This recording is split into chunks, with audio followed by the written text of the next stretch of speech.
We emphasized on industrialization and agriculture. We had a robust financial sector to support investments. And then there was continuity of policy making. And we gave private sector the lead role. Then 1973-74, as mentioned by the Minister of Industrialization, we had a wholesale nationalization of industries, financial institutions. And then we faced two Afghan wars, 1979 and then the war on terror in 2001. Both these wars did not belong to us. Somehow or the other, we jumped into those two wars.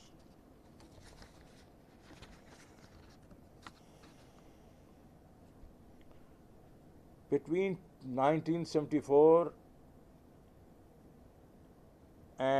or 73 to 2018, 45 years have been wasted as far as the economic development of Pakistan is concerned. We may have seen some bright spots, but in general everything deteriorated, and we don't even figure out in the top 20 countries in Asia. So, fast forward, the PTI government under Prime Minister Imran Khan has embarked upon revitalizing the economy. After dealing with 4 major issues since they came into power: number 1, a large current account deficit; number 2, COVID; number 3, Afghanistan situation; and number 4, this international commodity super cycle. We have been dealing with this, but despite that, I think the economy has started growing. Last year's growth was 5.57%, and we believe that we are on a trajectory to at least grow between 4.5% to 5% this year as well. So the government is taking steps for a wholesale planning process. A planning process to grow our economy on the basis of our strengths. We have to understand that we cannot just do everything. We have to look at, what strengths we have and what are our strengths. We have 60% of our population is under age of 30. So we can have population dividend. We have a diversified geographic landscape, starting from the Himalayas and Karakorums down to the Arabian Sea. A large pool of non-resident Pakistanis. People don't give them credit. But if they were not there and sending us the money, we wouldn't have survived for long. And I think a strategic location which is good for trade and commerce. So what are we doing now? So our emphasis is on improving our savings rate. Our saving rate is around 14-15%. That can only support around 4% growth in an economy on a sustainable basis. Whenever we try to increase our growth rate beyond 4%, go to 5.5%, we have to borrow. Not only we have to borrow, we also have to borrow dollars, because the imports go up and we basically have to go to IMF. So we have to increase our savings rate. And to start with, we have to increase are revenues of the government. By using technology, whether it is broadening of the tax base or increasing penetration into the retail sector or improving our customs, I think all that has to be done, because we, with a 10% or 10.5% tax to GDP ratio, we cannot have sustainable growth. So it has to go to move towards 20%. We have to have a high emphasis on industrialization in general and exports in particular. In this respect, not only we have to increase the value addition in traditional products, we have to add new products. We have to add new geographies. Diversity in products, diversity in geography. But more importantly, there are two areas where we need to have emphasis. I think the Deputy High Commissioner mentioned one of them, and which is IT, and the other is tourism. You have one of the most beautiful, geography in the north, and we have not developed it. I know of countries like Turkey started from zero, and in no time they reached $30 billion of revenues from tourism. So exports, industrialization and exports in general, but tourism, IT in particular. Here I must say that there are some strategic gaps in our export strategy. Our exports are actually all private businesses who are conducting them, which is that we do not have a single dollar of FDI into our exports. They're all family businesses. And the family businesses, the minute they disintegrate, obviously, with time, there's transition. Transition leads into fragmentation.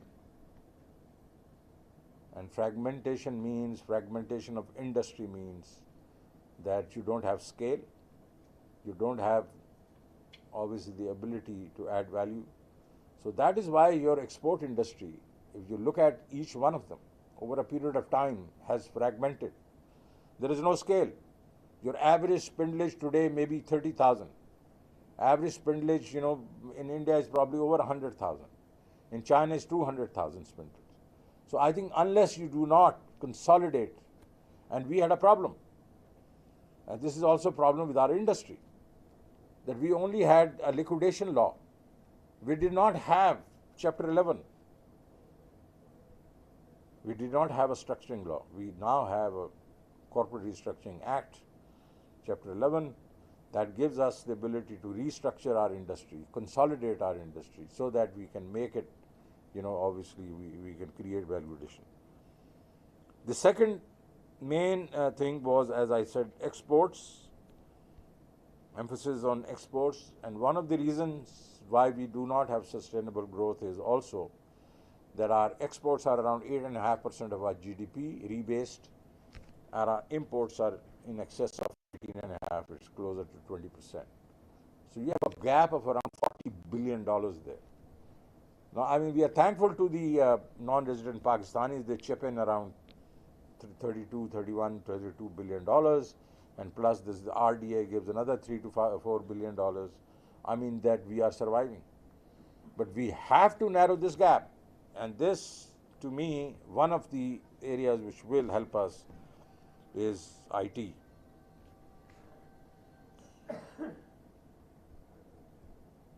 The third thing which we have to improve is productivity. Productivity not only in industry but also in agriculture. We have not improved productivity on our agriculture, and as the Minister of Industry was saying, that we add 5,000 people every year, 5 million people every year, and if you look at the production of our major crops, I think for the last 6, 7 years, 8 years, they have been same. I think it's only last year that we grew the major crops in a big way, and now we are putting a lot of emphasis increasing productivity in agriculture, increasing the production. But we have to do that. And if we don't, I think we will never have agriculture security and sustainability in our. Then we also have to improve the investment climate in Pakistan. And I think what we have to do is improve the ease of doing business in Pakistan. And by what I mean by ease of doing business, rationalization of the regulations, too many regulations. And everybody and their uncles want to just make sure that nobody can do business here. So I think we have to rationalize the regulations and move towards digitization. Use technology. I mean, eliminate the human intervention. I think we are moving in that direction. Many initiatives have been.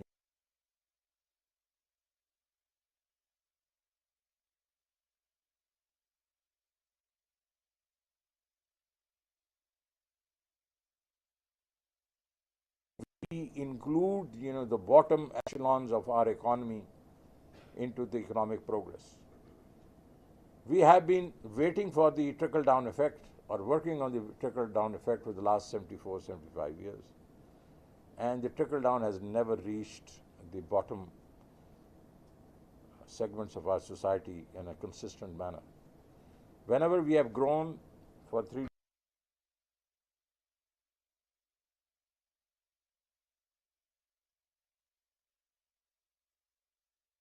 dips, and suddenly these guys were just moved out of the poverty line, they just go back in. So this time around we have said no approach. And as a matter of fact,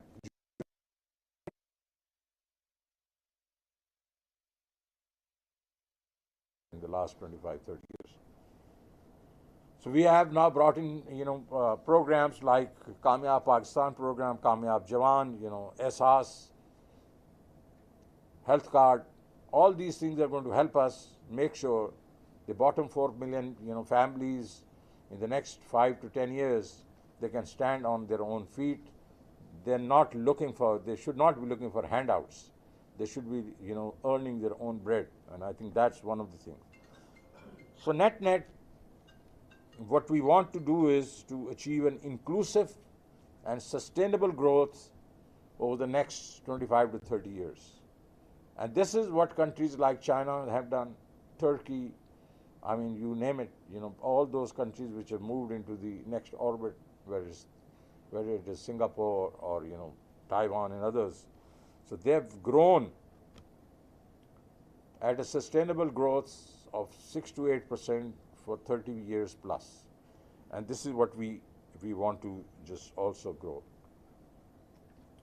I want to thank the government of UK and DFID for helping us in remit. Clearly, the areas of concentration are very important for us, whether it is revenue or investment or trade.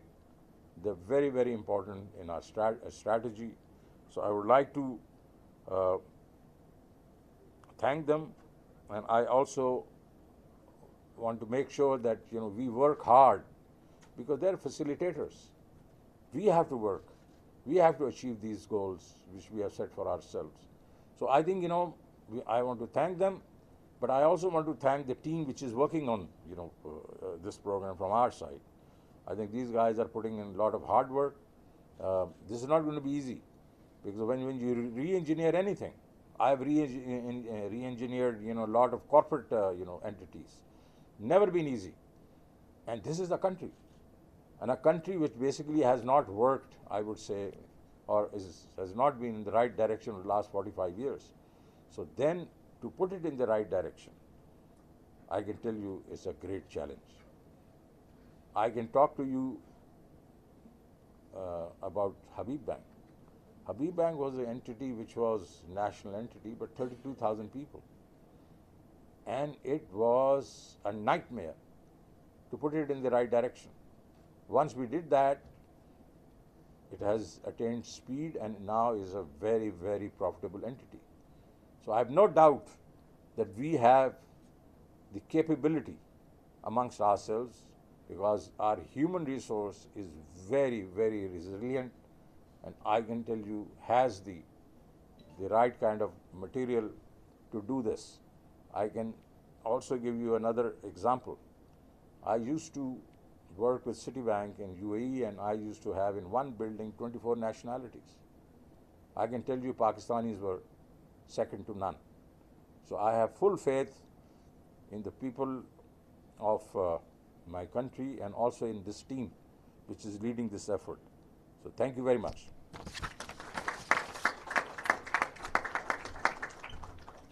Thank you, Honourable Minister for Finance. And this brings us to the conclusion of the first session. I'll just close by one remark directed towards Minister for Industry. So we will not try to cannibalize but leverage this type of technical assistance and make it more directed to